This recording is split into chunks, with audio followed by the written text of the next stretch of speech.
Terima kasih udah klik video ini. Kembali lagi bersama aku di Elvis Story, waktunya bercerita. Kali ini aku akan menceritakan gadis kecil berumur 10 tahun dari Inggris yang membunuh dua teman sekolahnya. Kok bisa anak kecil ini membunuh temannya sendiri di saat usianya ini masih 10 tahun? Dia ini merupakan pembunuh termuda di Inggris. Gimana ceritanya? Langsung aja kita mulai. Tapi sebelum kita mulai, jangan lupa klik like, subscribe, dan aktifkan notifikasi untuk dukung channel ini.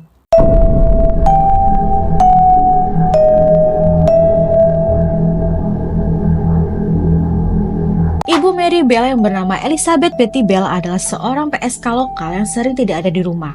Ibunya ini sering pergi ke Glasgow untuk bekerja. Anak-anaknya ini sudah terbiasa ditinggalkan ibunya berpergian. Ya kalau ada ayahnya, mereka ini diurus sama ayahnya di rumah. Tapi kalau nggak ada siapa-siapa di rumah, mereka ini biasa tanpa orang tua di rumah. Ayahnya ini bernama William Billy Bell, adalah seorang pencandu alkohol dan penjahat yang kejam memiliki catatan kriminal atas kejahatan perampokan bersenjata. Mary ini adalah anak yang tidak diinginkan. Saat ibunya menikah dengan ayahnya Billy, Mary ini masih kecil. Jadi dia ini tidak tahu kalau Billy ini bukan ayah biologisnya. Karena ibunya ini bekerja sebagai PSK, ibunya pun juga bingung Mary ini anak dari lelaki yang mana. Ibunya ini sering melakukan kekerasan terhadap Mary. Pada tahun 1960, Betty ini pernah menjatuhkan Mary dari jendela lantai 1 untuk Mary ini selamat.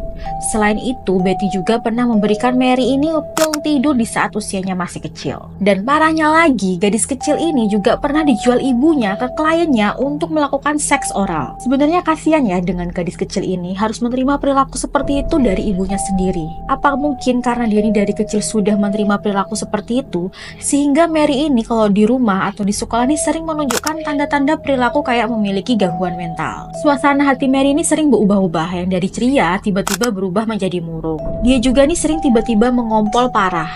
Aturannya di umur 10 tahun dia ini sudah bisa mengontrol kencingnya sendiri. Mary ini juga sering berkelahi dengan teman perempuan atau laki-laki.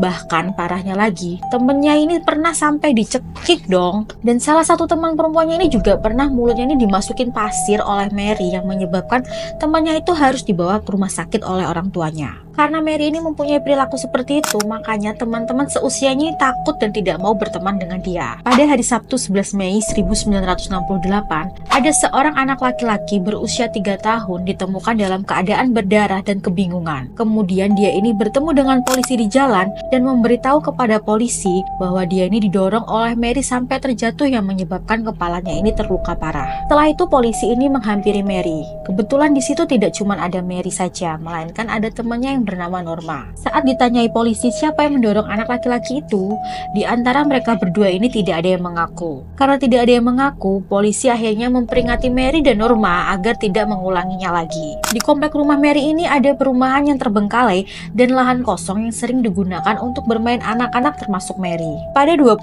Mei 1968, Mary ini bersama teman-temannya lagi main di rumah terbengkalai di dekat rumahnya itu. Tiba-tiba Mary ini mencekik Martin Brown yang berusia 4 tahun di lantai atas di rumah terbengkalai itu. Karena rumah itu sudah terbengkalai dan tidak dikunci, jadi Mary dan anak-anak lainnya ini juga bisa bermain di dalam rumah itu. Mayat Brown ini ditemukan pada jam 3 sore oleh ketiga temannya. Dia ditemukan dalam keadaan terlentang, berbusa, dan ditemukan ada bercak darah juga. Keesokan harinya, polisi ini melakukan otopsi terhadap jenazah Martin Brown. Tidak ditemukan tanda-tanda kekerasan pada jenazah tersebut. Dari hasil penyelidikan menyimpulkan bahwa anak itu meninggal karena keracunan setelah menelan pil obat. Pada sore hari tanggal 31 Juli 1968, seorang anak berusia 3 tahun bernama Brian House sedang bermain dengan saudara kandungnya, anjing, serta Mary Bell dan Norma Bell. Setelah sore hari, ternyata anak ini tidak kunjung pulang. Karena khawatir, ibunya ini dibantu dengan tetangganya mencari Brian. Pada jam 11 malam,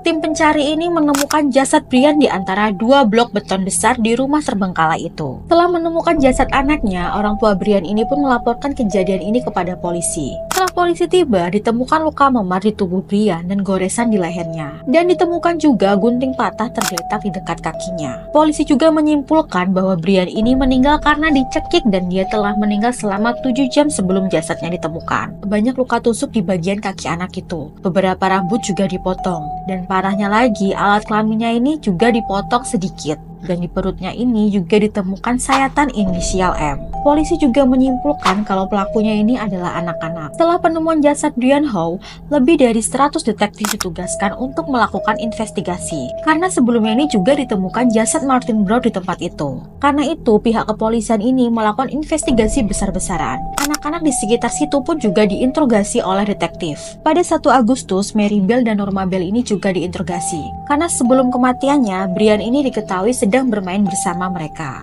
Untuk seusia mereka, Mary dan Norma ini cukup jeli untuk menjawab pertanyaan detektif yang menginterogasi. Mereka berdua ini mengelak dengan mengatakan sehabis makan siang mereka berdua ini tidak lagi bermain dengan Brian. Keesokan harinya, Mary ini menyatakan bahwa dia ini ingat kalau dia pernah melihat seorang anak laki-laki setempat berusia 8 tahun bermain bersama Brian saat hari kematiannya. Setelah mendengarkan pengakuan dari Mary, detektif pun melakukan interogasi terhadap anak laki-laki itu. Dan ternyata saat kejadian, anak laki-laki itu diketahui berada di Bandara Internasional Newcastle pada sore hari. Bersama orang tuanya dan saksi lain juga mengatakan kalau anak laki-laki itu benar adanya berada di bandara bersama orang tuanya. Pada sore hari tanggal 4 Agustus, orang tua Norma Bell ini menghubungi polisi dan menyatakan bahwa putrinya ini ingin mengakui apa yang diketahui tentang kematian Brian Howe. Polisi pun tiba di rumah Norma dan mendengarkan pengakuan dari Norma bahwa dia ini melihat Mary mencekik Brian dan menunjukkan cara mencekiknya. Mary juga mengatakan kepada Norma kalau dia ini suka mencekik,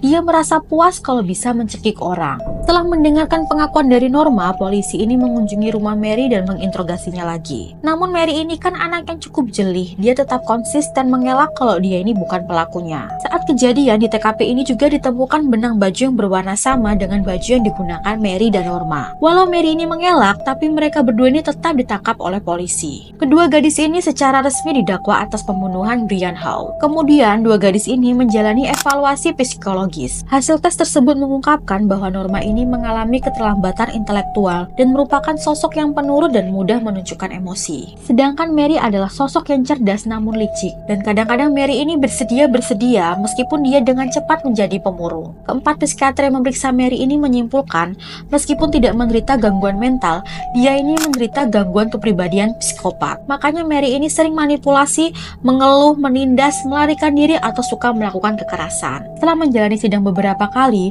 pengadilan pun memutuskan Mary saja yang bersalah atas kematian Brian Howe dan hakim menjatuhkan hukuman 11 tahun penjara. Walau banyak perundingan karena waktu itu Mary masih di bawah umur, tapi pengadilan tetap menjatuhkan hukuman karena untuk mempertanggungjawabkan atas perbuatannya. Awalnya Mary ini ditahan di rumah tahanan Durham sebelum dia ini dipindah di rumah tahanan kedua di South Norwood. Dia ini kemudian dipindahkan ke Redback Secure, sebuah lembaga permasyarakatan anak-anak. Awal tahun 1969, di mana dia ini adalah satu-satunya perempuan di antara 24 narapidana. Mary juga mengatakan kalau dia ini dilecehkan oleh seorang staf dan beberapa narapidana saat di penjara. Dan kemudian pada usia 16 tahun, dia ini dipindahkan di penjara Hempstead. Mary juga pernah mengajukan pembebasan bersyarat namun ditolak oleh pengadilan. Mary dibebaskan dari penjara pada bulan Mei 1980 pada usia 23 tahun. Setelah dia ini menjalani hukuman hampir 11 tahun ditahan. Setelah pembebasannya, dia ini diberi status anonim termasuk nama baru untuk memulai kehidupan baru dan menjalani kehidupan normal.